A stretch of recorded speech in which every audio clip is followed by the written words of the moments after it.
परम श्रद्धेय पूजनीय गुरु महाराज जी के चरणों में दास कन्हैया झा का कोटि कोटि नमन। गुरु जी, मेरा आपसे एक प्रश्न है, एक जिज्ञासा है कि रामायण में महिलाओं के लिए 8 अवगुण लिखे गए हैं, तो क्यों लिखे गए हैं, जबकि महिलाओं तो हमेशा पूजनीय रहती है। ओम वर्णानाम अर्थ संघानाम रसानाम छंदसामपि मंगलानाम च कर्तारो वंदे वाणी विनायकौ। ओम श्री सीताराम चंद्राभ्याम नमः। मातृशक्तिभ्यो नमः।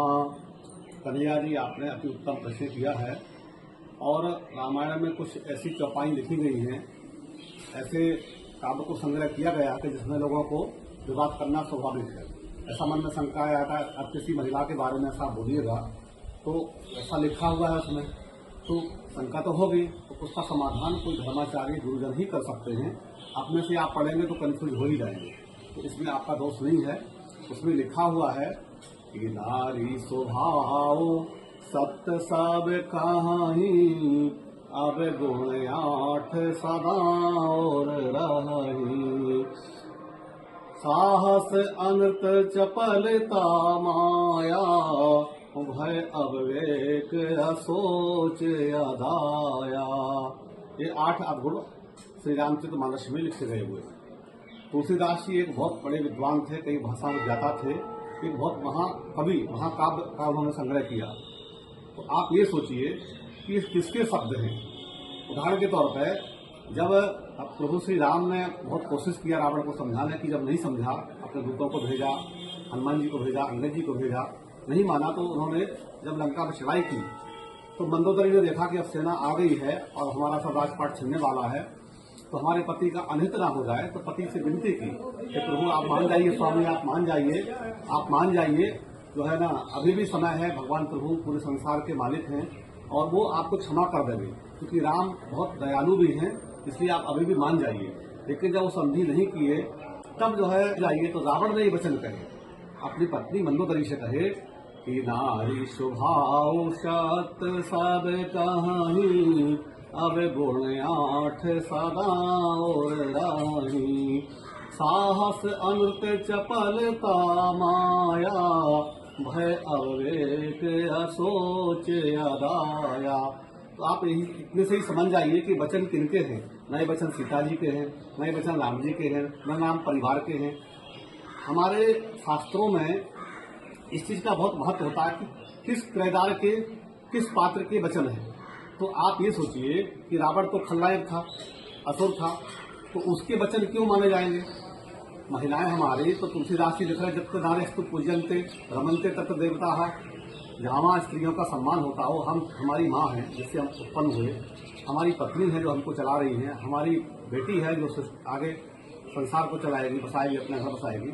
तो 3 किरदार तो हमारे जीवन में यही है। तो हम कैसे नारी का निंदा कर सकते हैं। कोई भी पुरुष कैसे क्यों कर सकता है, वो कर ही नहीं सकता, क्योंकि वो तो खुद नारी से उत्पन्न हुआ है और उसके नारी उसकी माँ का स्तनपान करके उन्होंने पाल पोस के बड़ा किया एक माँ ने, और फिर एक स्त्री उनको अन्नपूर्णा के रूप में भोजन पका के देना या बराबरी से काम करना, उनके कंधे से कंधे मिला के चलना।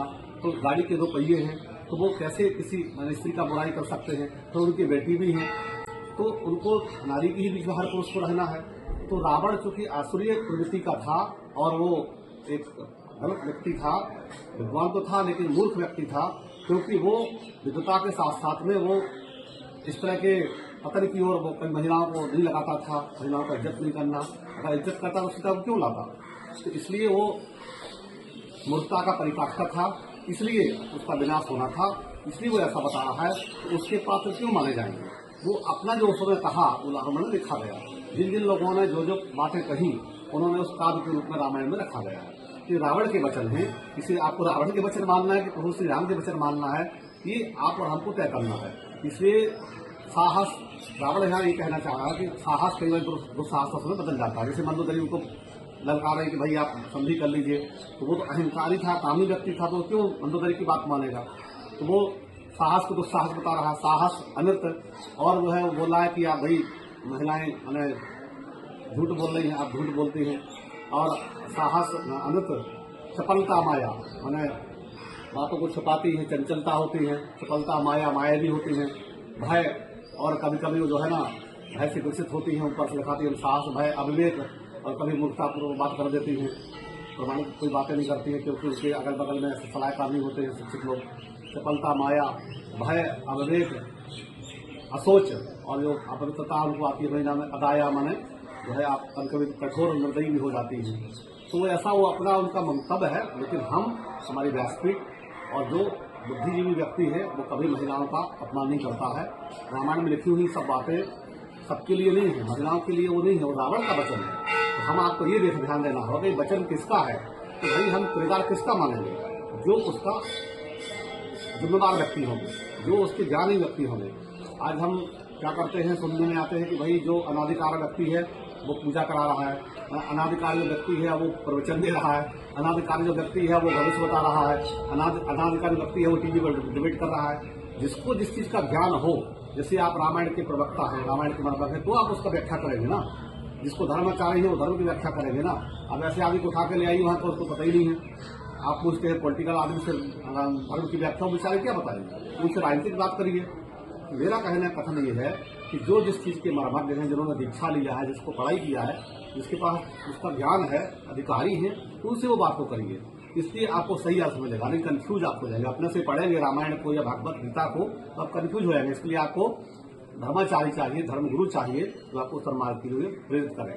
तो मुझे विश्वास है कि नारी सम्माननीय है, नारी को आदर करिए। हम पूर्णतः नारी के प्रति समर्पित रहते हैं और उनका इज्जत सम्मान करते हैं। मुझे विश्वास है आपको संतुष्ट हुई होंगे आप। जी गुरु जी, बहुत संतुष्ट हो। हाँ जी गुरु जी, धन्यवाद।